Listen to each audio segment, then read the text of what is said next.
What's going on, everyone? Welcome to episode number 40 of the Creator Series here on the Proven Knowledge Podcast. Today I had a guest. She's a Baltimore native, but she's living in Atlanta currently. An artist that I've been working with probably for the last 3 or 4 months now. Her name is Ka'Mel Lauryn. She's a really dope singer-songwriter. She just dropped her first, well, not her first EP, her second EP called Playz.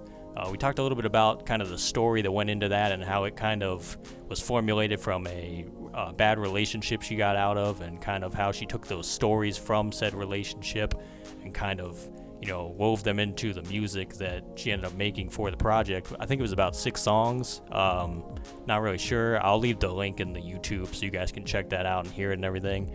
But other than that, we talked about mental health today. She runs a mental health, kind of like an organization, and helps out with a lot of different advocacy for mental health. And I thought that was super important because, I've said this in the show before, and I'll say it in the episode. A lot of us have a lot of issues that we're dealing with on the daily that have nothing to do with, music or anything like that.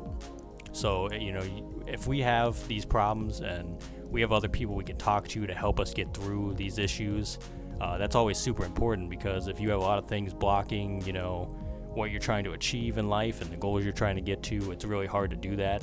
And I myself have fallen victim to that many days where I'm just feeling down and out. But, there's always people out there who are going through what you're going through, no matter if you see it or not. So, that's another link I'll leave in the description of the YouTube so you can check that out. But yeah, I think, overall this episode, what I got from Ka'Mel is just to really just be yourself, you know what I mean? Be honest in your craft, really show people what you care about, and show people that you have intent, good intent. And I think that's just where, a lot of the success comes from, no matter what you're creating and no matter what you're doing. As long as you're moving with a good purpose and you're moving in your passion, I feel like you can see great success. And I'm looking forward to working with Ka'Mel moving forward, and we might have some music coming soon. I don't want to reveal too much, but I'll let you hear this episode and get an introduction to her. So without further ado, let's get into it. All right, welcome everyone to episode number 40 of the Proven Knowledge Podcast. This is the Creator Series. Today we have a Baltimore native. She's in Atlanta right now, actually. She's a really dope singer-songwriter, content creator. Her name is Ka'Mel Lauryn. How are you? I am well. I am K to the A to the Ka'Mel, and I'm so glad that you have me on your podcast today. Mm-hmm. Yeah, thank you very much again. Obviously, me and you have, had conversations in the past and everything, and I figured, why not get you on here to kind of give a little bit of your story for everyone that doesn't know. And so to start out the episode, speaking of that, just kind of give a little bit of background information, kind of how you got into music, your artist name, all that good stuff. So, as you stated, I am from Baltimore, and as a kid, I've always been interested in the arts, whether it was singing or acting, as well as writing. But I would have to say that I first started I actually started dancing when I was in middle school, and I wasn't able to sing yet. I could sing. That's something that a lot of people in my family or friends would say, hey, you're a really good singer. But I couldn't get trained because they say, as a woman, even as a male, once you hit puberty, that's when they want to train you, because your voice can change so many times, and they want to be able to develop you and keep you for the long run. So it's not that you can't do it. It's just that they don't suggest it until you're around 11 years old. So that's when I professionally started doing vocal lessons, but I didn't consistently did that. I more so played sports or dance or played the piano. And then in high school, I did the program at Peabody Institute in Baltimore. I was in their vocal program for 4 years, and the reason why I did their program is because I did not get into the Baltimore School for the Arts, and my family wanted to make sure that I still trained my voice. So that's really how I started off with music and singing, but I think being involved in the arts has always been something that I have done throughout my entire life. Mm-hmm. Yeah, it's kind of interesting because I didn't know how you got kind of started in it. I know that you've been putting out songs for the last couple years and everything, and I didn't know the full background of it. So that's kind of interesting. And you had the formal training too, because Because I know that helps a lot of different people out when they have that background and not just like jump into it later, because you're able to actually, like you said, develop your voice at least early on to kind of know like your range and everything, and you have other people kind of guiding you here and there. So you kind of have always known that you were kind of meant to be a singer in a way, honestly. Yeah, I'll say I can give you a memory from knowing that I could sing. It was Dilemma, Kelly Rowland, and Nelly. I was like, I don't know what year that came out, so let's say I was 6 or 7, and I was singing it in the car, and my dad was like, "Oh my goodness." And I'm like, why is he saying, "Oh my goodness"? So he called one of his friends, and that, I think it was somebody I called, like my uncle, and he was like, "Hold on." And he turned the radio down, and he told me to keep going. And he said, "Who is this?" And they said, Kelly Rowland. And then they were like, "But who's singing right now?" And they were like, I mean, it sounds good. Like, I'm not really sure where you're getting at. And he was like, "It's Kayla." And they were like, "What?" "It's Kayla," because Kayla is. I know you asked about my stage name, but Kayla is my birth name. So he was like, "Yeah, it's Kayla," and then he was having me sing for different people, and that's the first time that I really recognized it, because I just thought it was a normal thing. My grandmother used to sing "Summertime." Billie Holiday's rendition of it. She used to sing that to me, and I would sing it when I was 4, and my mom would sing as well. So I just thought people sing. I didn't think it was a thing of being good at singing or not until the moment where my dad is having me sing for people, and they're like, "Oh my goodness, you're good." That's when I was like, "Oh, I can sing," like, and that's when they were trying to like figure out how to get me some training and all of that. Were you ever like intimidated by that at such a young age for people to be like telling you these types of things, or or was it kind of just second nature? Did you kind of just approach I it as think like it's good that it happened that way, because I am sometimes like I'm challenged with mental health, like with depression or anxiety, and if if it hadn't have gone that way, I think I wouldn't have been as confident. But because it was so many different people encouraging me at a young age, then if someone asked me to sing, I wasn't nervous. I just did it because I'm like, okay, cool, I'll do it. As opposed to when I got older, like social anxiety came, but it would never was like with me performing. It always was just like me being me.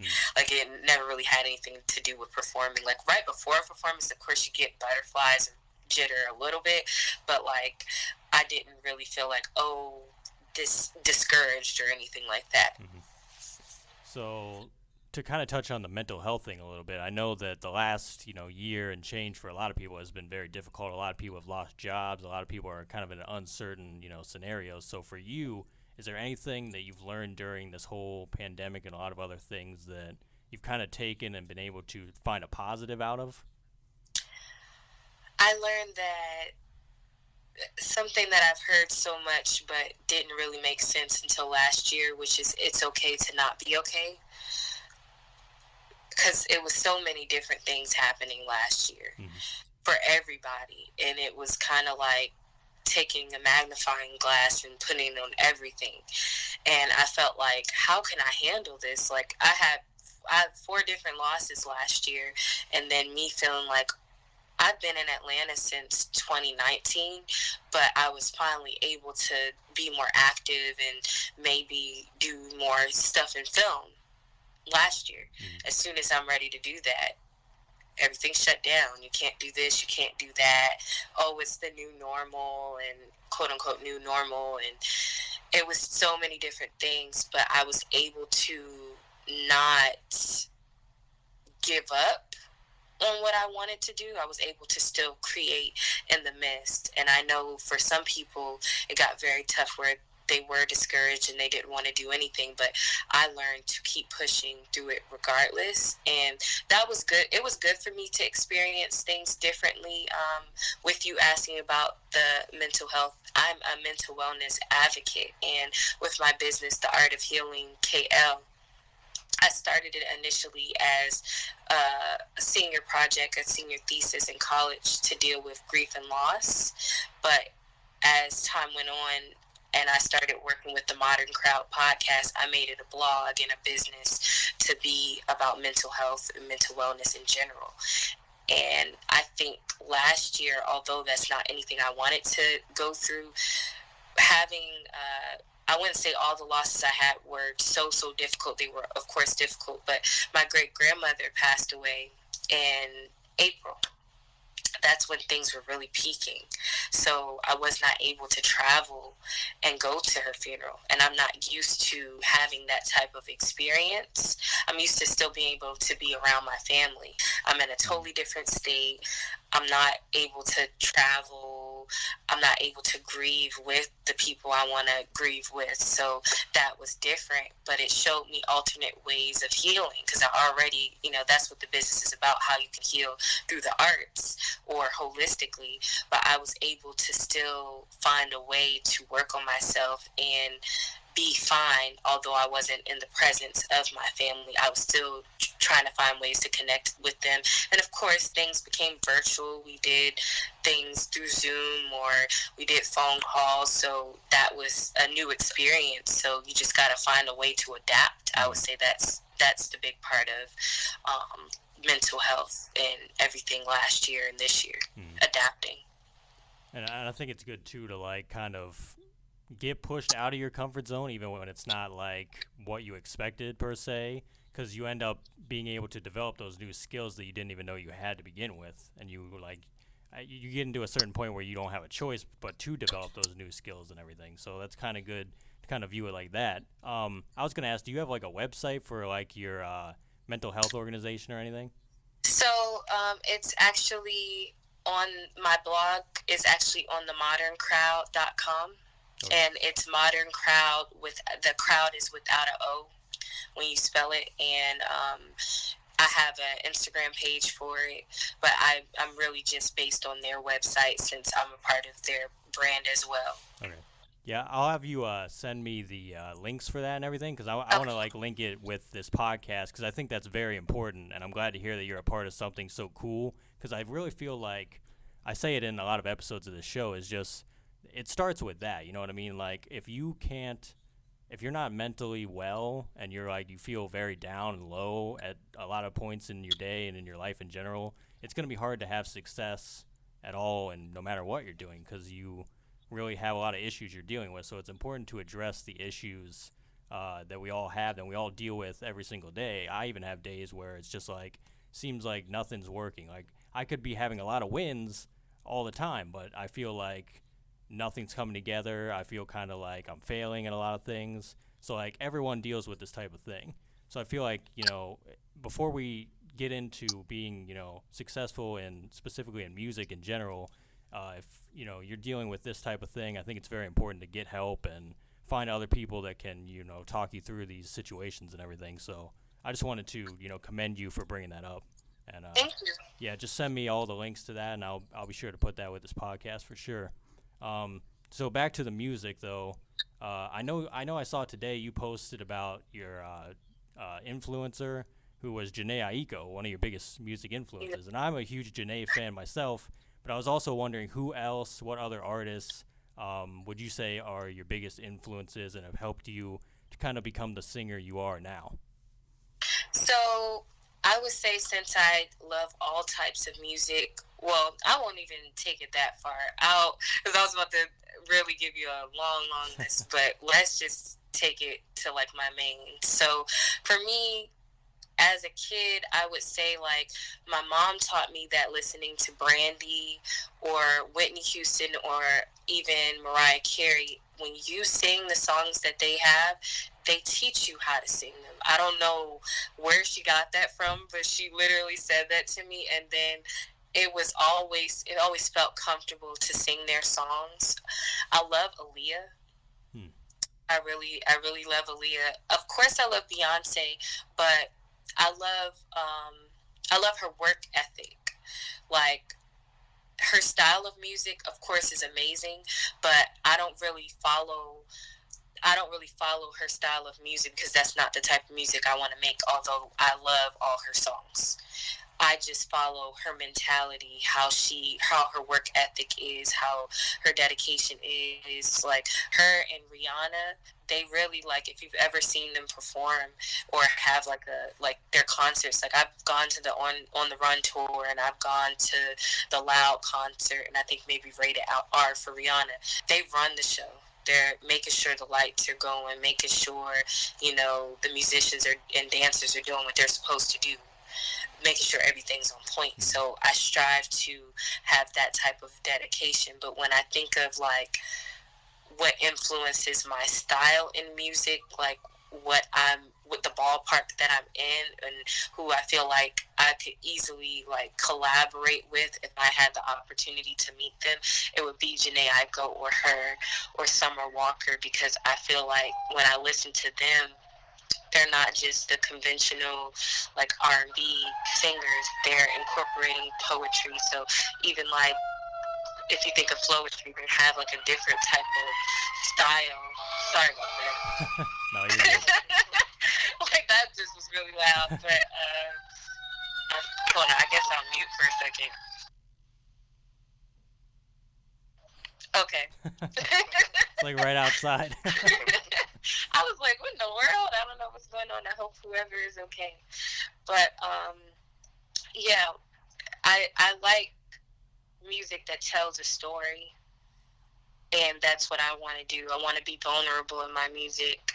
So those are the type of artists that I listen to, artists that are really like expressing themselves, like in writing their music, because everybody who's an artist isn't talented in that area, but the artists that I listen to or I like the most, they inspire me because they're sharing their story or writing their own music. And not to say it's anything wrong with someone who doesn't, but I do have appreciation for someone who can.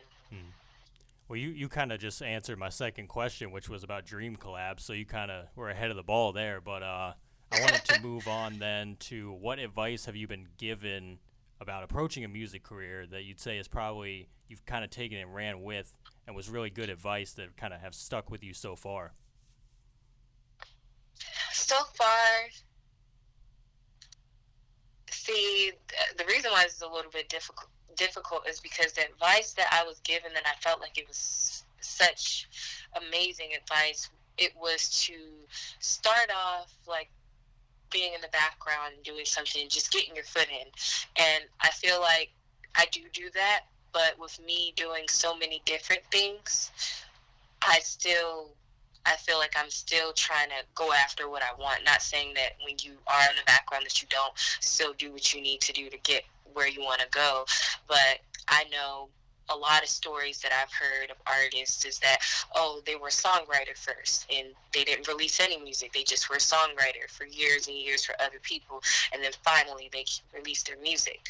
And I think that's good, but I'm just trying to see the way I can do it and what my story is. But I think the other word of advice that I heard was that it's not easy. So, don't be hard on yourself. Work hard, but don't be hard on yourself. And those things came from my friend LaDonna. She's She Promo. She's done a lot in the music industry. And it also came from my grandfather and my dad. Although they're not in the music industry, they're all about, well, my dad has done some things in the music industry, but my grandfather really doesn't do any of that. But they're all about taking care of yourself and working hard, be diligent. So like, I guess having the mindset of Nipsey Hussle, like the marathon, like it's not a race, it's a marathon. So like when you're preparing for a marathon, you're training, you're eating right, you're really preparing. So I think it's all about preparation, and those are different, like, I guess, nuggets that I've received from people that I think serve an importance in my life. Mm-hmm. So that kind of bleeds into what I had next, which was for you. I know you wear a lot of different hats, like we talked about. So is there a struggle for you with time management as far as like you want to devote certain time to music, then you want to devote certain times to content, then you have your personal life? Like, how have you been dealing with that, especially in the last year? Honestly, I think the past year has actually helped more. Just with the time, Although, with the time, you although we think, are, like the free what you time, said? just with the free time more. Yeah, because at some point, I still work a 9 to 5, but at some point with the pandemic, everybody was just home. So during that time, I was like, okay, well, I'm just gonna go ahead and do this, that, and the other. So with content creation, I worked with the CG network, and I wrote a couple episodes for two of their shows.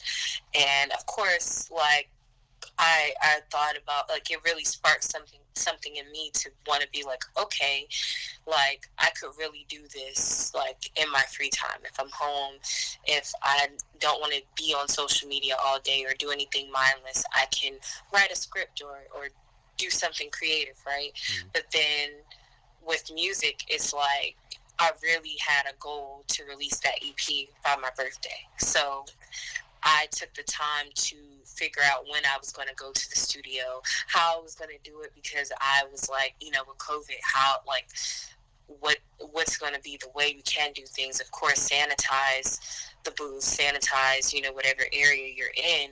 But, do I go to this studio or that studio? Like, what doesn't have a lot of traffic coming in so I can stay safe? So I think me having more free time gave me the ability to still create. But even with me going back to work, I was able to figure out within that time how to have time management. So on my days off, yeah, days off should be for you resting, they say. It should. Mm. I think I take a day of rest, but usually I end up doing like the podcast or going out and shooting something for me personally on my off days. And I feel like I might be tired, but they like, I think it's a saying, I'm pretty sure it's a saying, like, why are you complaining about having so much on your plate? Isn't that what you wanted? Mm. So I feel like I just push myself. I try not to overexert myself, but I push myself to do whatever it is I want to do, because I think that everybody should feel like in this life they're able to accomplish everything they want to accomplish. Mm. So I think with time management, I've over the last year gained more time management skills than I've had before. Mm. And like you said, I think everybody's like situations are totally different. It's just about finding like what is comfortable for you daily. Like, do you have the time to do everything that you're trying to do? And if you don't have time to do everything you're trying to do, you might want to kind of reevaluate certain things. But for you, I guess it sounds like you have it kind of figured out, at least for now, like how you're gonna. For now, I do. I know things change. Like certain weeks, I'm like, okay, yeah, I can't do this. Is there any way I can push it back? Like, Mm. I did a collaboration last week where I was working with a boutique to help them with their content creation as far as promoting them, but also for me to I'll go ahead and share this with you because I didn't post it yet. But on Sunday, I'm dropping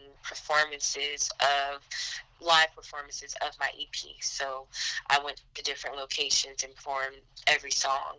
And that's one of the locations, the boutique I went to last week, Air Supply Company.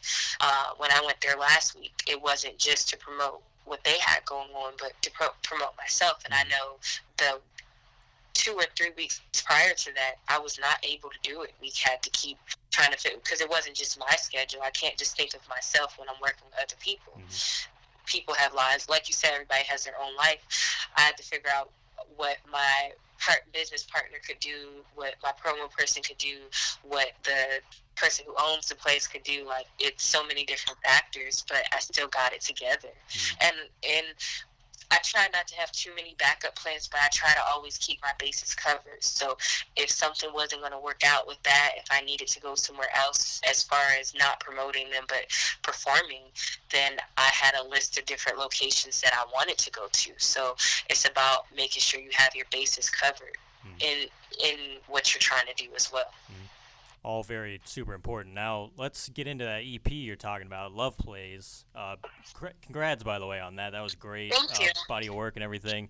I wanted to know kind of what went into creating this EP. Kind of what the inspiration was for it, and if you want to just kind of touch on like the story behind it.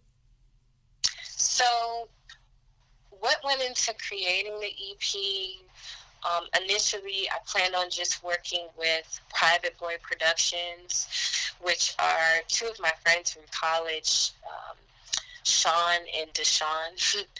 It's kind of funny because it's like Sean and Sean, but Sean was actually in the first single that I ever had on all platforms, Blue Beats. He was in the music video for that. And he also is a producer and a rapper. He's an artist. So he introduced me to Deshaun, and I found out he did music as well. And then they collaborated and started collaborating on beats together, which is Private Boy Productions. So I said to myself, let me just do a project and I'll, just work with these producers.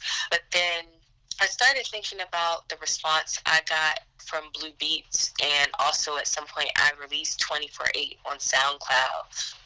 It was a different version than the one that's on the EP. It was only like I had a bridge at the end, and it was just me on the song. It wasn't a feature. But I saw how people responded to those songs versus in October of 2019, I released an EP called More Songs About You. When I released that, I think at that time, a lot of artists were dropping something that day. And all my friends were in college and had midterms and stuff. So the kind of support that I needed from that wasn't really happening. And then I also felt like the quality of work that I had could have been a lot better, could have been more radio ready. So what I did was I took a year to write and to find different beats and to put together a project. And instead of redoing the project I already did, I thought like a lot of my songs are about love, and people like that. People like when I'm being real. So why not? And it wasn't that the other EP wasn't real or wasn't about my story, but I felt like Love Playz would be a more concrete vision. So it came from December of 2019, me finding out that the person I dealt with in college had pretty much deceived me and made up things about me, and I had no idea. I had to find that out the hard way, like being put in unnecessary drama and being confused, not knowing, what's going on. And when that happened, I said, oh, I'm gonna, of course I knew I was gonna write music, but I said, oh, I'm gonna write a poetry book. So I gathered all the poems that I wrote about him and the situation or the guys that I had dealt with in the past, and I created a poetry book called The Games I Played. But I wasn't ready to release that yet, and then I got more interested in my music and trying to push that. So I decided to record the project, and I said it should be called Love Playz because love is a game. And I feel like love is a game for the simple fact that there's always, let's say it's the chasing factor, like someone's going to chase the other person or not, or I'm going to pretend I don't really like this person that much to get what I want. And it's just like a lot of it's unnecessary, but at the end of the day, whether you want to play or not, if someone is playing a game with you, then you're automatically playing a game of love. So that's the concept of Love Playz. And I also called it Love Playz so it could connect to the games I played. So like the poetry book, I wanted it to really be an ongoing theme. And I think that also came from the fact that in November of 2019, I heard a podcast that the guy was actually on, the guy that I went to college with, and the episode was called The Game. And he was talking about how all he did was play games with women, and I was like totally thrown off because I'm like, if he's saying that's all he did, that includes me. And that was like a reality check for me, although like finding out about everything that was said and done that December was more of a reality check. Initially, a trigger for me was The Game, that podcast. Well, that's crazy. I didn't really know the concept, and even from like the cover art with like the game controllers and everything. Like, I like how you kind of tied that all in then with the whole theme and everything for Thank you. kind of what your personal experience was. And I even heard in the music, just like you could tell from a listener standpoint that like that was all very real. Like you didn't fabricate any of that. That was all your personal experience and everything. And I feel like that's probably why even you mentioned your EP before. I feel like this you took as much time with it as you did, and it got that good reception because you just kept it completely honest and rooted in your story. You know what I mean? So uh, I commend you on that for sure. And I'll put the link for that in the description as well because I want people to check that out. On it's Thank on you. all streaming platforms, I think, right? Yes. Okay. So yeah, Love Playz EP. Go check that out. Now, do you have anything in the works right now that we can expect for the rest of 2021, music wise? So music wise, I want to continue to push Love Plays, but I am. There were like a couple of songs that I only posted on Instagram. I think I took one of them down. No, I think both of them are down now, but like they were kind of related to being in the pandemic or quarantine. And some, like a couple of them were fun, and like one of them was like a serious song about like everything culturally going on, like everything that was going on with like Black Lives Matter and all of that during this pandemic. Mm-hmm. So like I know I had one serious song, but the other two songs were like it was a love song, and it's on SoundCloud. It's called When the World Opens Up, and it wasn't an official like track. It's something I just was like, oh, I'm gonna get on BandLab and and record something. So I did that, and then I did this song called Ride, and it was like kind of had like a Baltimore beat, and a lot of people thought it was funny when I made it kind of seemed like a parody video in a sense when I put a video on Instagram. But I'm trying to find a new beat for that because when I went to buy the exclusive rights to that, someone already had it, and I was kind of thinking it would be cool to do a project surrounding the pandemic. You Mm-hmm. know, thoughts that I had, even if it was just being silly or even if it had to do with love or something serious. So I think that's what I want to drop, but I'm not really sure about the timing. I think it's probably something I should drop before we're finished with the pandemic, but we also don't know when that's ever Yeah, going to end. So exactly. I'm not really sure. Yep. Well, I'm looking forward to whatever you have coming this year for sure. So, Thank I, you. so I only got a couple questions left, and then we'll wrap it up. So, Okay. if you could go back 10 years ago, maybe give yourself advice, maybe not change anything. What do you think you'd do? So 10 years ago, I was 14.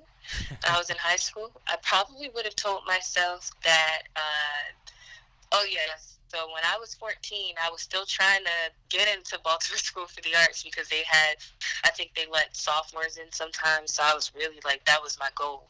I think I would have told myself that it was okay because I have been, I think I didn't mention this earlier, but I was in their program in middle school in the 8th grade. So I thought that usually that makes your chances higher to get into school. Mm-hmm. But I really was like, thinking that would be the end all be all because something that inspired me as a kid was the movie Step Up, and they filmed some of that there. So I was like, I have to go to this school, or thinking about Fame, the movie Fame. Like I'm like, I have to go to an art school for high school. I have to. And when I was 14, I'm in a trade school for high school, and I'm like, I think I just joined drama club. Initially, I was in volleyball. And I was just like, all I want to do is leave this school and go to Baltimore School of the Arts. But I think I should have told myself, instead of being so sad and upset about it, that it was okay and that I was still going to have fun, and that in life you might not always get what you want, but what's supposed to happen will happen for you. Mm-hmm. No matter if it's good or bad, everything happens for a reason. So I think I would have really stressed that to myself so that I would be a little bit more lighthearted and be able to go through things a little smoother, because I'm not saying that everything was like terrible or anything, but I think I wouldn't have stressed so much over little things Mm-hmm. had I known that information. Mm-hmm. So 10 years from now, where do you think you see yourself in your career? 10 years from now, I really see myself not having to work a 9 to 5 and just being in my passion and really being a content creator, being a creative, because I tell people, a lot of people will say, you said I wear a lot of different hats, and they'll say, what do you do? The reason why I say I'm a creative is because that's the umbrella for everything that I do. Being a creative is everything that I want and everything that I'm doing by creating content for myself and others. So I see myself just doing that and being in a happier state, because I'm not unhappy, but I want to be more free in who I am, and I think that's where I'll be in the next 10 years. Now, I know you're on Instagram. Are you on any other social media where people can find you at? Yeah, I'm also on Twitter. My Instagram, my social media handles are all Ka'Mel Lauryn. On Instagram and Twitter, it's Ka'Mel, KAMEL_LAURYN. On Facebook, it's KA_MEL and then Lauryn, LAURYN. You can pronounce it Lauren or Lauren. I let people choose just because initially it was Lauren, and then I had a friend from the islands who pronounced it Lauren, and I really loved it. It had a ring to it, and I don't know if you were about to ask me this, but you said something about it earlier.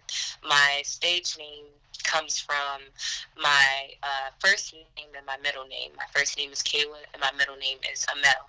And Amel comes from Ka'Mel Lauryn, the singer. My mom really liked her, and when she was pregnant with me, I think her and Lauryn Hill came to the college that I actually went to, Morgan State University, and my grandmother was in a meeting because my grandmother did some media there. She was doing a radio show there on WEAA, and my grandmother said their presence when they walked in the room really captured everybody's attention, and they had good energy, and that's what my mom wanted for me. So she had my middle name as Amel, and me just remembering that story made me think, what if I incorporated that in my stage name? Because my dad and I jokingly made Kayla and Amel as a kid for a sandwich we made together. But when I was thinking of having a stage name, I was like, what if I still use Ka'Mel, and then what if I added, Lauryn to it? So that's where that came from. Mm-hmm. That's super awesome. That's getting creative right there for sure. Thank you. Do you have any final words of wisdom for the listeners today? My final words of wisdom is for everybody to know that through this time, try to motivate yourself. And if you can't motivate yourself, look up different videos or Google different tools that you might want to use to help you further yourself so that you can keep going, because this is a tough time in our lives, but it's not going to last forever, and you have to just be you and be safe. And always stay positive. That's another thing. Yes, always. No matter what, just keep pushing. So, Ka'Mel, thank you very much. Like I said, I appreciate you getting back with me about being on the show. Obviously, me and you are going to keep working together on different stuff, and I wish you luck on your music. Yes, I'm excited. Yeah, I wish you luck on your music, all your other endeavors you got going. It seems like you got a lot going for you. So hopefully we can do this again sometime as well. Thank you. I wish you luck as well. Thank you guys for listening today. That was episode number 40. We'll be back same time next week. As always, hit that support button on your podcast streaming platform if you want to send any funds. Thank you very much.